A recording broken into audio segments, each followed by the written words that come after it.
এই যে চলচ্চিত্রের আমাদের যে একটা দেশব্যাপী প্রত্যেকটা জায়গায় এটা একটা ফিল্ম ইন্ডাস্ট্রি ছিল এবং এটা একটা হাই এন্ড একটা ইমেজ ছিল, যে আমরা এখনও আমরা যারা এই চলচ্চিত্রের পরিচয়ে পরিচিত, এই এফডিসির মধ্যে থেকে আমাদের জন্ম, এবং আমরা যেরকম এখন আমি, আলমগীর, সোহেল রানা, আমরা যারা এখনও জীবিত আছে, আমরা যে কোনো জায়গায় যে কোনো পরিচয়েই যাই না কেন, এখনও আমরা নায়ক উজ্জ্বল, ওই নায়ক আলমগীর, ওই নায়ক সোহেল রানা, ওই নায়িকা শাবানা, নায়িকা ববিতা।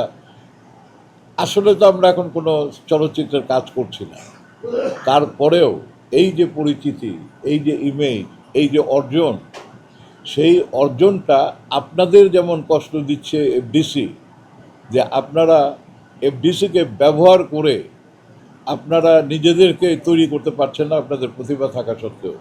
এই যে ইয়াং, এই যে নায়ক, এরা যারা আছে, ওই যে বাবু পরিচালক আছে, আপনারা পরিচালক আছেন, অনেকে অন্যান্য বিভিন্ন মানে টেকনিক্যাল সাইডে আছে, আপনারা কাজ করতে পারছেন না।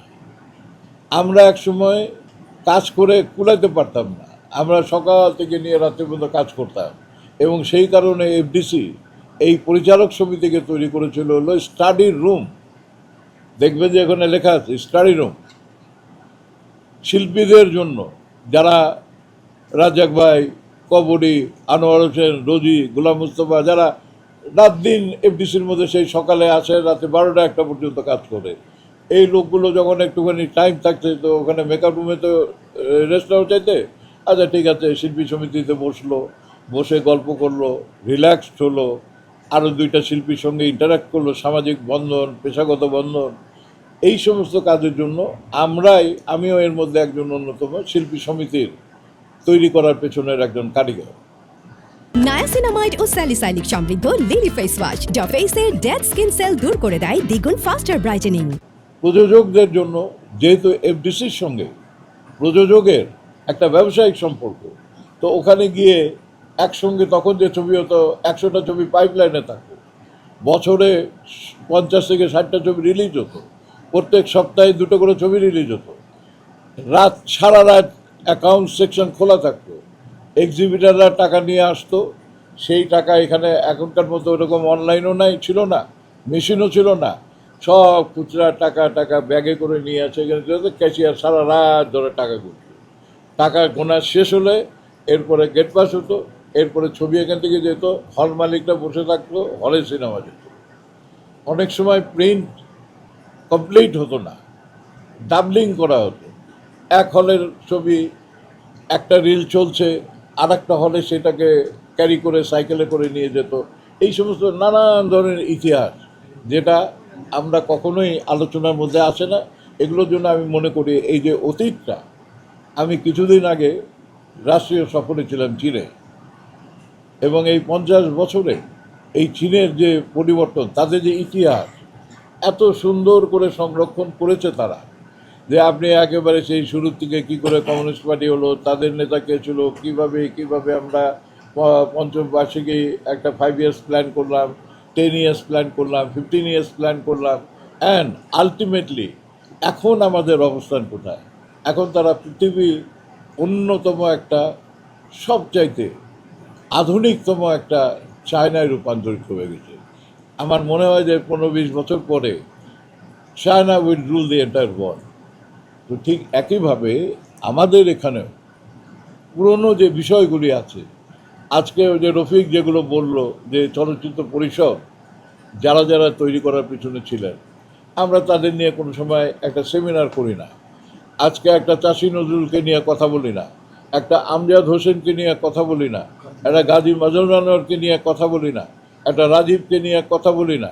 তো এই লোকগুলো সম্পর্কে জানতে হবে, তো তাদের যে কন্ট্রিবিউশন, তারা যে এই ইন্ডাস্ট্রিকে যে গড়ে তোলার পিছনে তাদের যে কন্ট্রিবিউশন আছে, যেটার উপরে আমরা আজকে বেনিফিটেড, আমরা সচ্ছল, আমাদের জীবন সুন্দর চলছে, আমরা সবাই। তো আমরা চাইব যে প্রত্যেকটা জেনারেশন আফটার জেনারেশন এটা ধারাবাহিকভাবে থাকতে হবে, এবং এই ইতিহাসটা বাংলাদেশ চলচ্চিত্রের, আমি যে কথাটা সংক্ষেপে বললাম, এটাকে বলতে গেলে তো অনেক সময় লাগবে, আমরা সেমিনার করব, আমরা এই যে যেসব সেমিনারের কথা, এরা জানেই না সেমিনার কী করে করে। একটা পরিচালক ছবি সেমিনার করলো, এটা কোনো সেমিনার হলো? কি নোট পেপার নাই, এটা মনে হচ্ছে যেন ব্যক্তিগত আলোচনার একটা জায়গা। তা তো না। সেমিনার হচ্ছে যে সাবজেক্টের উপরে সেমিনার হবে, সেই সেমিনারকে যারা বোদ্ধা, সাংবাদিক, পুরনো, যাদের কাছে ইতিহাস জানা আছে, বর্তমান প্রজন্ম, তাদের কি চিন্তা চেতনা, এই সব কিছুকে একটা জায়গায় ডিসকাশন করে সেই জিনিসটাকে তৈরি করে এইটা উত্থাপিত হবে টু দি কনসার্ন অথরিটি। সেটা মন্ত্রী, তথ্যমন্ত্রীর আন্ডারে চলচ্চিত্র, সেটা প্রধানমন্ত্রীর আন্ডারে চলচ্চিত্র, সেখানে তাদেরকে উপস্থাপন করতে হবে যে দিস সিচুয়েশন, এটাকে এইভাবে ডেভেলপ করা দরকার। এবং এটা একক কেন্দ্রিক না, একটা উজ্জ্বলের বিষয় এটা না। আমি যদি কালকে না থাকি, তাই বলে কি ফিল্ম ইন্ডাস্ট্রি বন্ধ হবে? আমাদের ফিল্ম ইন্ডাস্ট্রি যারা এই পরিষদ তৈরি করছে, যাদের কথা রফিক বলল, তারা তো এখন নেই। তো আমরা তো, এটা তো চলমান। আমি একটু আগে দিয়েছি যে 1996 সালে শুরু হয়েছে, চলমান, ইনশাল্লাহ চলবে। আমি ফেসবুকে এখনই পোস্ট দিচ্ছি। তো এই চলমান প্রক্রিয়াটা রাখতে গেলে এককভাবে কারো উপরে কিছু নির্ভরশীল না। একসময় রাজ্জাক ভাই ছিল, আমাদের পরবর্তীতে আমরা যে জেনারেশন আসলাম, আস্তে আস্তে এখন কাজ নেই, নাহলে পরে এরা সবাই তো সুন্দর কথা বলে, দেখতে সুন্দর, তাদের সব কিছু আছে।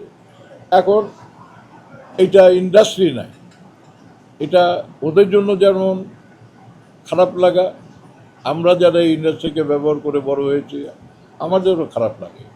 আমাদেরটা দৃশ্যমান না, ওদেরটা দৃশ্যমান। এটার একটা সমন্বয় করতে হবে, এবং এই সমন্বয় করার জন্যই রাজনৈতিক প্ল্যাটফর্ম খুব প্রয়োজনীয়। এবং এই চলচ্চিত্র পরিষদ যেটা জাতীয়তাবাদী, এই পরিষদের মাধ্যমেই আমরা যেটা করতে পারি যে এই পরিষদটাকে খুব স্ট্রং একটা প্ল্যাটফর্মে রূপান্তরিত করতে হবে, কর্মের মাধ্যমে, কোনো ব্যক্তিকে না। এই প্ল্যাটফর্ম যত শক্তিশালী হবে, আমরা তো চলচ্চিত্র নিয়ে গবেষণা করব, চলচ্চিত্রকে ডেভেলপ করার জন্য আমরা কথা বলবো। নায়াসিনামাইড ও স্যালিসাইলিক সমৃদ্ধ লিলি ফেস ওয়াশ, যা ফেসের ডেড স্কিন সেল দূর করে দেয় দ্বিগুণ ফাস্টার ব্রাইটেনিং।